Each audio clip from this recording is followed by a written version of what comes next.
વિડીયોની અંદર વાક્યના પ્રકારો અને એના પરિવર્તન વિશે શીખીશું।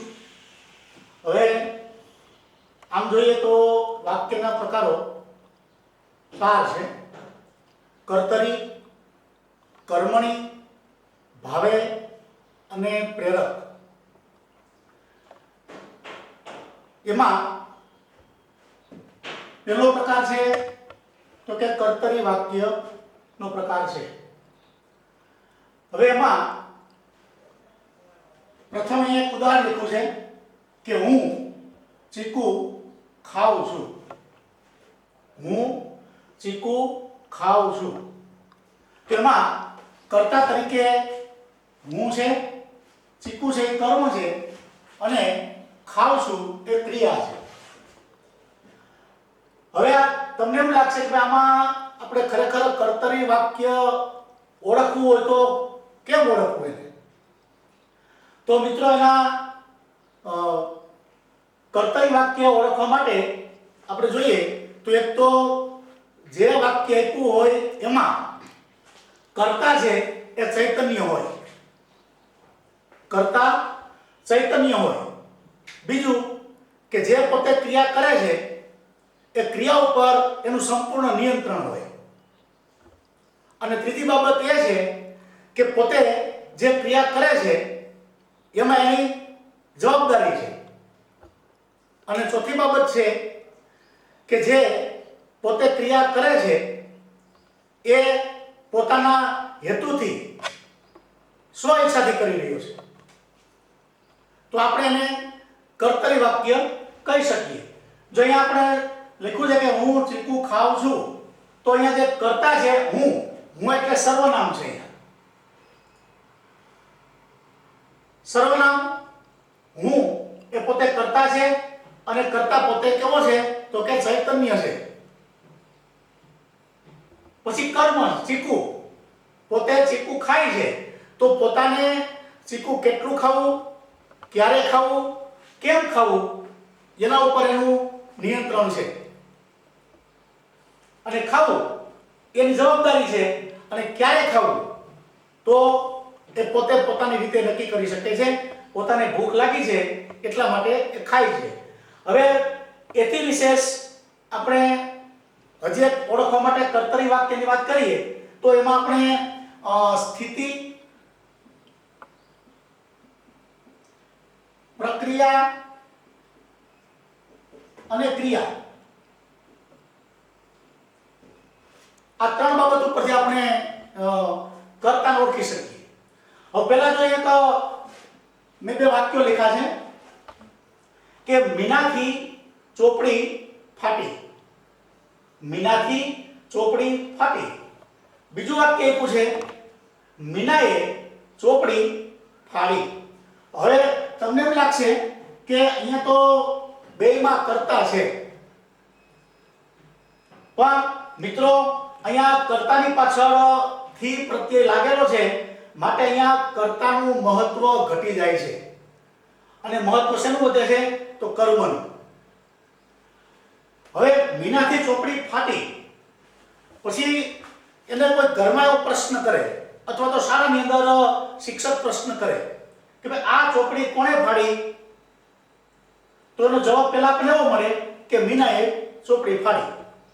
પણ તરત જ મીના પોતે એમ કહે છે કે મેં જાણી જોઈને ચોપડી ફાડી નથી, અથવા તો ક્યાંય ભરાણી અથવા તો બેગમાંથી બહાર કાઢવામાં તૂટી ગઈ, પણ ચોપડી ફાડવા પાછળનો મારો કોઈ હેતુ કે કોઈ ઉદ્દેશ્ય હતો નહીં। એટલે કે પોતાની સ્વ ઈચ્છાથી કાર્ય બન્યું નથી, પોતાની ઈચ્છાથી બન્યું નથી। જો બીજું વાક્ય આપ્યું એમાં પ્રશ્ન કરે કે મીનાએ ચોપડી ફાડી, તો કોણે ચોપડી ફાડી? તો તરત જ મીના એમ કહેશે કે ચોપડી મેં ફાડી। શું કામ? કે એમાં કર્તાનું પોતાનું નિયંત્રણ છે, પોતાની જવાબદારી છે, પોતાનો જે કંઈ હેતુ છે। હેતુ શું? તો ભાઈ કદાચ એમ કહે કે આ ચોપડી છે એ જર્જરિત થઈ ગઈ હતી અથવા તો પસ્તીમાં જાય એવી હતી માટે મેં એને ફાડી નાખી। આપણા જીવનની અંદર બાળપણમાં એવા ઘણા બધા પ્રશ્નો બન્યા હોય કે આપણાથી કોઈ ધક્કો લાગી જાય અને એ બાળક પડી જાય, ભલે આપણા ઘરનું સભ્ય જ હોય, અને પછી રડવા માંડે ત્યારે મમ્મી તરત જ એમ કહે કે કોણે ધક્કો માર્યો? તો કે ભાઈએ ધક્કો માર્યો. ત્યારે આપણે એમ તરત જ કહીશું કે મેં ધક્કો માર્યો નથી, મારાથી લાગી ગયો, મારાથી ધક્કો લાગી ગયો છે, મેં માર્યો નથી, જાણી જોઈને કર્મ કર્યું નથી. તો એક ઓળખ માટે એ પણ છે. પછી સ્થિતિ, પ્રક્રિયા અને ક્રિયા. હવે આ સ્થિતિ કોને કહેવાય, પ્રક્રિયા કોને કહેવાય અને ક્રિયા કોને કહેવાય? તો આ ઓળખવા માટે આપણે એક ઉદાહરણ લઈએ.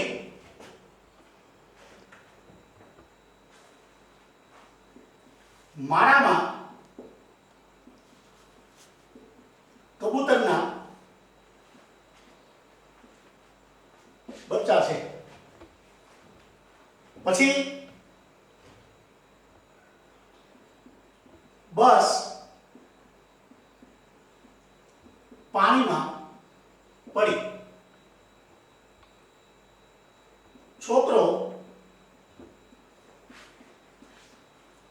પાણીમાં કૂદ્યો. નદીમાં પૂર આવ્યું. 4 વાક્યો લખ્યા છે. પહેલું છે કે માળામાં કબૂતરના બચ્ચા છે. તો આ જે વાક્ય છે પહેલું, એમાં આપણે જોઈ શકીએ છીએ કે આમાં કોઈ પ્રક્રિયા પણ નથી અને ક્રિયા પણ નથી. માટે આ શું છે? તો કે સ્થિતિ છે. આ સ્થિતિનું વાક્ય છે. માળામાં કબૂતરના બચ્ચા છે એ સ્થિતિ છે, એ સ્થિતિમાં આવશે. પછી બસ પાણીમાં પડી, તો એ પ્રક્રિયામાં આવશે. શું કામે? કે અઘટિત ઘટના બની છે. જો કદાચ એના ઉપર કોઈનો કાબુ કે કોઈનું નિયંત્રણ હોત તો એ વસ્તુ બનત નહીં. જે મેં તમને ચોથા વાક્યમાં સ્પષ્ટ દેખાશે. કારણ કે આમાં કદાચ આપણે કહીએ તો વળી સામે એવો પ્રશ્ન થાય કે ભાઈ બસમાં તો ડ્રાઈવર હોય તો એનો કાબુ ન હોય. પણ છતાં આપણે જોઈએ છે ઘણી વખત નિયંત્રણ પોતે ગુમાવી દઈએ અને બસ એ રીતે પાણીમાં કે ખાઈમાં પડી જતી હોય. તો ટૂંકમાં જેના ઉપર નિયંત્રણ ન હોય અને જે ક્રિયા બને તો એને આપણે પ્રક્રિયા કહીએ છીએ. જો આ ચોથું વાક્ય લખ્યું નદીમાં પૂર આવ્યું, તો નદીમાં જે પૂર આવ્યું આના ઉપર કોઈનો કાબુ નથી. આ કુદરતી પ્રક્રિયા છે.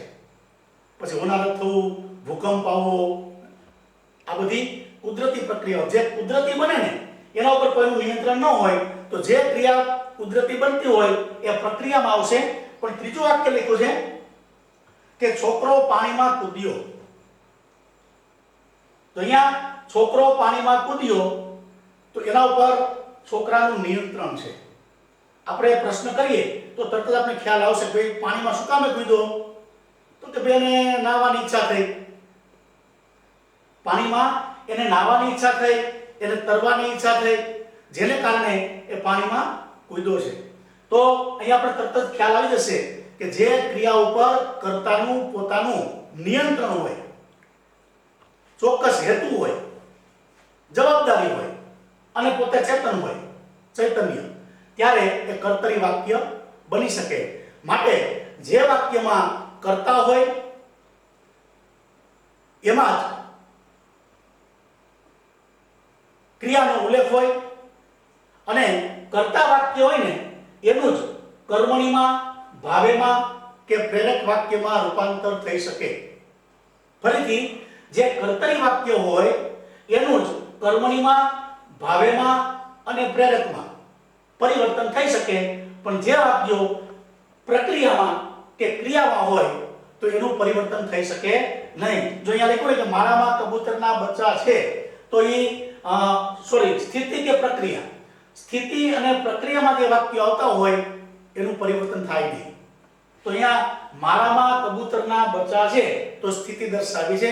તો હવે આનું આપણે વાક્ય આપણે કોઈ એમ કહીએ કે ભાઈ તમે આનું કર્મણી બનાવો.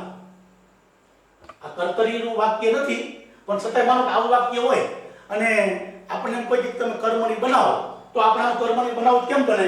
તો કે આપણે આવું લખી શકીએ કે માળામાં કબૂતરના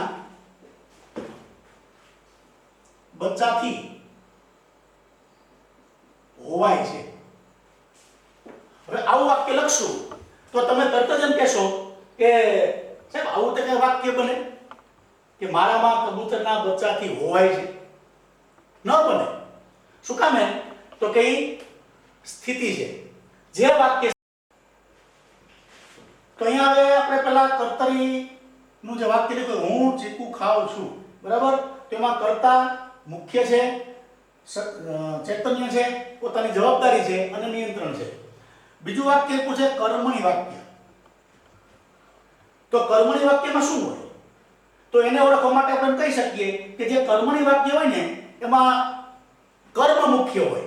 જો કર્તરીમાં કોણ મુખ્ય? તો કે કર્તા છે. એવી રીતે કર્મણીની અંદર કર્મ મુખ્ય હોય છે અને જે વાક્ય એટલું હોય એમાં કર્તાની પાછળ થી લાગે છે અને જે ક્રિયાપદ હોય એમાં આ લાગે છે. દાખલા તરીકે મારાથી એક ઉદાહરણ આપ્યું છે, ગીત ગવાય છે. મારાથી ગીત ગવાય છે.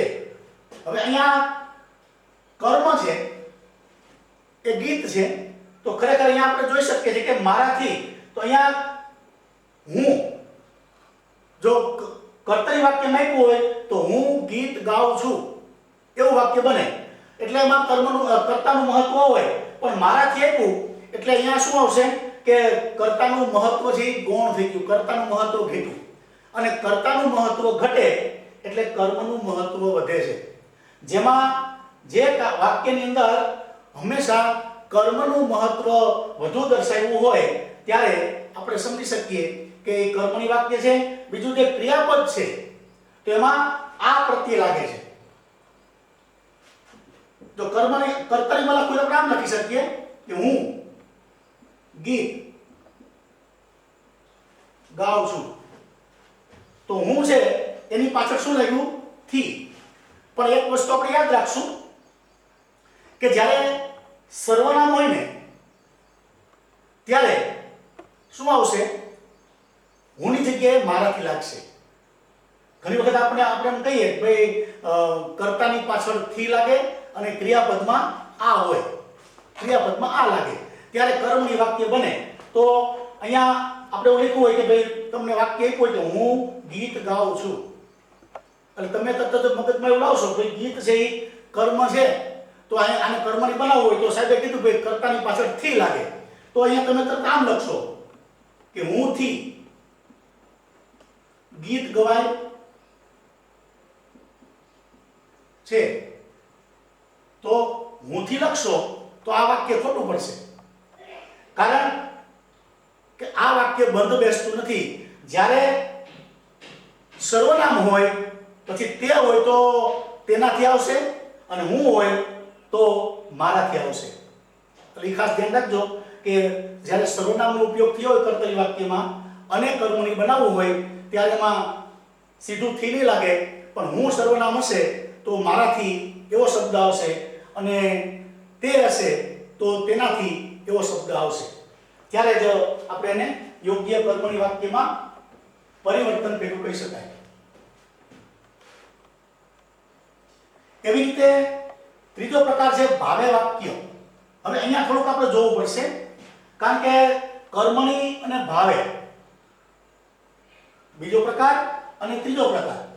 જો આમાં પણ શું હોય છે કે આમાં કર્મનો ઉલ્લેખ ન હોય. આ એક વસ્તુ યાદ રાખવી કે જે ભાવે વાક્ય આપેલું હશે તેમાં કર્મનો ઉલ્લેખ નહીં હોય. તેમાં શું હશે તો તેમાં ક્રિયાનો ભાવ મુખ્ય હશે. એમાં ક્રિયાનો ભાવ મુખ્ય હોય, કર્તાનો નહીં. પણ કર્મની અંદર કર્મ મુખ્ય છે તો ભાવે વાક્યમાં ક્રિયાનો ભાવ મુખ્ય હોય છે. દાખલા તરીકે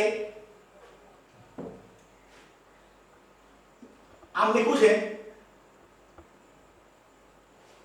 ગીતા હસે છે, તો અહીંયા એવું લખાશે ગીતાથી હસાયું.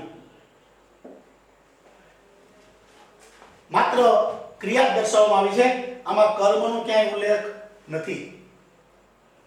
ભાવે વાક્ય એને કહી શકાય. નહીં તો આપણને એમ થાય કે આમાં થી લાગે છે તો કર્મણીમાં થી લાગે અને ભાવે વાક્યમાં થી લાગે તો આપણને ખબર કેમ પડે?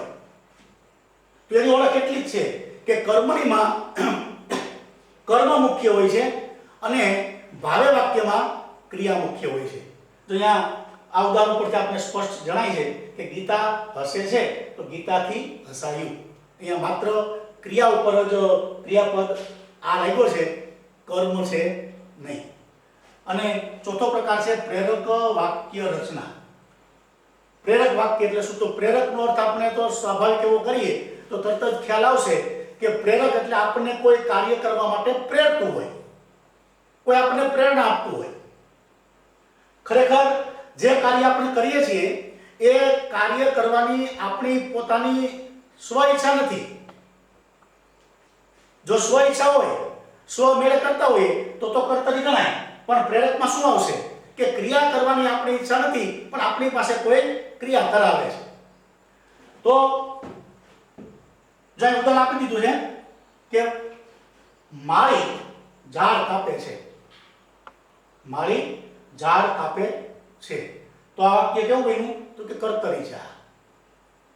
આપણે ઉપર જે પેલા સ્થિતિ, પ્રક્રિયા અને ક્રિયાની વાત કરીને એમાં માળી ઝાડ કાપે છે, એને ક્યારે કાપવું, કેટલું કાપવું, કેવી રીતે કાપવું એ સંપૂર્ણ જવાબદારી આની છે માળીની. કારણ કે ચૈતન્ય છે અને એની જવાબદારી છે, એના ઉપર એનું નિયંત્રણ છે. પણ માની લો કે ખરેખર એની ઈચ્છા નથી તો અહીંયા તરત આવશે કે શિક્ષક માળી પાસે ઝાડ કપાવે છે. તો જ્યારે કોઈ પણ વાક્ય આપણે જો કે કર્તરી જ હોય કે કર્મણી હોય પણ એમાંથી જ્યારે પ્રેરકમાં ફેરવવાનું કહેવામાં આવે ત્યારે આપણે સ્પષ્ટપણે ધ્યાન રાખવું કે પ્રેરક વાક્યની અંદર હંમેશા જો કરતા તો આપણે લાગે કે બે કરતા દેખાય છે. આમ જોઈને આપણે લાગે કે બે કરતા છે પણ શિક્ષક છે એ પ્રેરિત કરતા છે. આ મુખ્ય કરતા છે માળી, કારણ કે કામ એ કરે છે. બે વાક્યમાં કામ માળી જ કરે છે.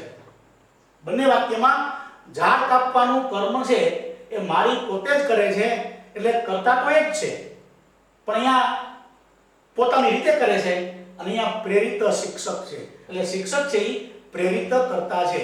પ્રેરિત કરતા દ્વારા જે કરતા પાસે કામ કરાવવામાં આવે ત્યારે આપણે એને પ્રેરક વાક્ય રચના કહી શકીએ. એમાં જે વ્યક્તિ આપણે પ્રેરે છે, બાળક હોય, બાળક જો પોતે ખાતું ન હોય તો આપણે કહીએ ભાઈ મમ્મી એને ખવડાવે છે. બાળક ખરેખર ખાતું નથી તો મમ્મીને ચિંતા થાય છે કે ભાઈ નહીં ખાય તો નબળું રહેશે, બીમાર પડશે, તો મમ્મી એને ખવડાવે. એટલે ત્યાં પણ આપણે એને પ્રેરક કરતા તરીકે ઓળખશું. હવે વાક્ય પરિવર્તનની વાત કરીએ. આ ખાલી 4 પ્રકાર છે. પછી એમાં તો વિધિવાચક અને નિષેધવાચક વાક્ય પણ આવે છે. વિધિ વાક્યમાં શું હોય તો કે ભાઈ વિધિ વાક્યની અંદર હંમેશા હકારમાં વાત હોય. વિધિ વાક્યની અંદર હકારમાં વાત આવશે અને નિષેધ વાક્ય હોય તો એમાં નકારની અંદર વાત આવે છે. તો વિધિ વાક્ય અને નિષેધ વાક્ય પહેલા એ લખી લઈએ. વિધિવાચક જેમાં હકારનો બોધ થતો હોય.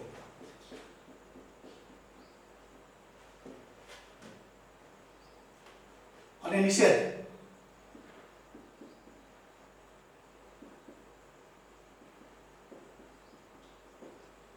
જેમાં નકાર નો બોધ થતો. આમાં હકાર છે અને આમાં નકાર છે.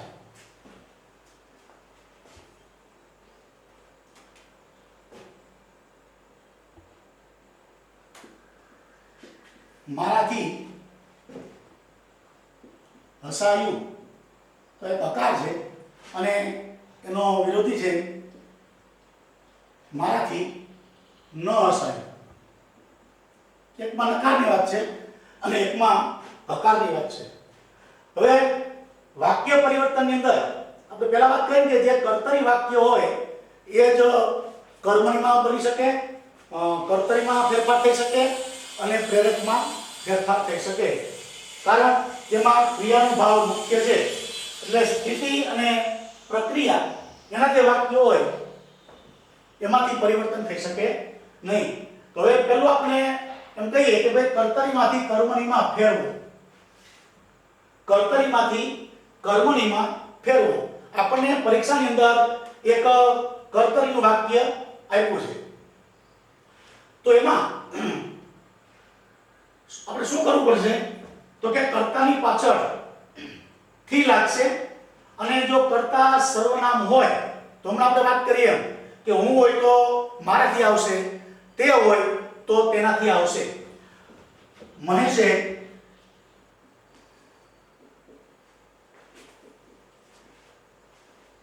ચોપડી ફાડી.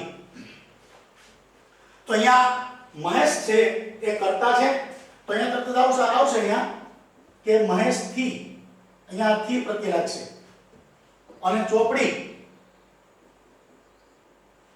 પછી ફાડીની જગ્યાએ ફડાઈ તો અહીંયા આ પ્રત્યય આવશે. જે ક્રિયાપદ છે એમાં આ પ્રત્યય લાગશે અને કર્તાની પાછળ થી લાગશે. એટલે જે કર્તરી વાક્ય આપ્યું હોય અને એમાં આપણને સૂચના આપી હોય કે કર્મણીમાં ફેરવો ત્યારે આપણે કર્તાની પાછળ થી લગાડવાનો, પણ ક્યારે કે જ્યારે કોઈ વ્યક્તિવાચક વાક્ય હોય ત્યારે. પણ જો સર્વનામ હોય તો સીધો થી નહીં લગાડીએ આપણે, તો તેની જગ્યાએ તેનાથી અને હું હોય તો મારાથી. એવી રીતે આપણે સર્વનામની જગ્યાએ થોડો ફેરફાર કરશું અને ક્રિયાપદની અંદર આ લગાડશું. આ પ્રત્યય લાગશે એટલે એ કર્મણી વાક્ય બનશે. પછી એની વિરુદ્ધ બાજુમાં, વિરુદ્ધ દિશામાં એ કર્મણી છે એને કર્તરીમાં ફેરવો. તો આપણે તરત જ ખ્યાલ આવી જશે કે આપણે કર્તરીમાંથી જે કર્મણીમાં ફેર્યું એમાં કર્તાની પાછળ જે થી હોય એ કાઢી નાખવાનું અને ક્રિયાપદ જે આ છે એને કાઢી નાખવાનું. એટલે કે કર્મણીમાંથી કર્તરી બની જશે. જો આ રીતે આ કર્મણી છે, આ કર્તરી છે તો અહીંયાથી થી છે એ કાઢી નાખ્યું છે અને આ છે એ પ્રત્યય કાઢી નાખીએ. કર્મણી વાક્ય છે મહેશથી ચોપડી ફળાય, એમાંથી આપણે કર્તરી બનાવવું છે તો કર્તાની પાછળનો થી પ્રત્યય કાઢી નાખશું અને ક્રિયાપદમાંથી આ કાઢી નાખશું. એટલે થઈ જશે મહેશે. મહેશની જગ્યાએ મહેશે આવશે ચોપડી ફાડી. પછી તો એ જે વાક્ય બનતું હોય એ પ્રમાણે આપણે એના સ્વર કે જે આવતું હોય રાખશું. પછી કર્તરીનું એટલે જે કર્તાનું વાક્ય આપ્યું હોય એમાં ભાવે વાક્ય બનાવો. કર્તરીમાંથી ભાવેવાચક બનાવો તો એમાં આપણે જોયું ને કે ભાવેવાચક વાક્યની અંદર શું હોય કે એમાં કર્મનો લોપ હોય, એમાં કર્મ ન હોય. તો અહીંયા એનું વાક્ય આપ્યું છે એ માંડ બોલી શકી. આ કર્તરી વાક્ય છે એ માંડ બોલી શકી. જો અહીંયા એક સર્વનામ છે તો અહીંયા એનાથી આવશે, એનાથી માંડ બોલી શકાયું આ પ્રત્યય આવશે. તો કર્તરીમાંથી ભાવ વાક્ય બનાવવા માટે પ્રથમે આપણે લખ્યું કે તે માંડ બોલી શકી, એનાથી માંડ બોલી શકાયું. જેમાં કર્મનો ઉલ્લેખ ન હોય એને આપણે ભાવ વાક્ય કહી શકીએ છીએ. પછી ચોથું વાક્ય આપ્યું છે કર્તરીમાંથી પ્રેરક બનાવો. કર્તરીમાંથી પ્રેરક વાક્ય બનાવો. તો ઓળખાણની આપણે બતાવ્યું કે પ્રેરક કરતા હોય એની પાછળ કાં તો ને લાગે અથવા તો પાસે લાગે. કા ને લાગે અને કા એની પાછળ પાસે લાગે છે. દાખલા તરીકે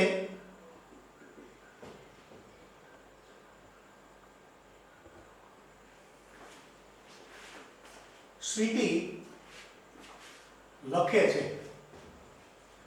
તો આ કર્તા વાક્ય છે આમાંથી આપણે પ્રેરક બનાવવાનું છે મમ્મી સ્વીટી પાસે લખાવે છે. આ પ્રત્યય છે અને અહીંયા પાસે લાગ્યું છે. ટૂંકમાં પ્રેરક વાક્યની ઓળખ એ છે કે જે પ્રેરક કરતા છે એની પાછળ કાં તો ને લાગશે અથવા પાસે લાગશે, ત્યારે આપણે પ્રેરક વાક્ય છે એવું કહી શકીએ. બીજું એક ઉદાહરણ આપણે મૌખિક જોઈએ. આપણે લખ્યું હતું કે માળી ઝાડ કાપે છે, તો શિક્ષક માળી પાસે ઝાડ કપાવે છે. કારણ કે કર્તરીમાંથી પ્રેરકમાં બદલાવા માટે જેમાં કર્તાની સ્વ ઈચ્છા નથી પણ પ્રેરક કરતા એને આદેશ કરે છે, જેને કારણે પોતે કાર્ય કરે છે, તો એને આપણે પ્રેરક વાક્ય કહેશું.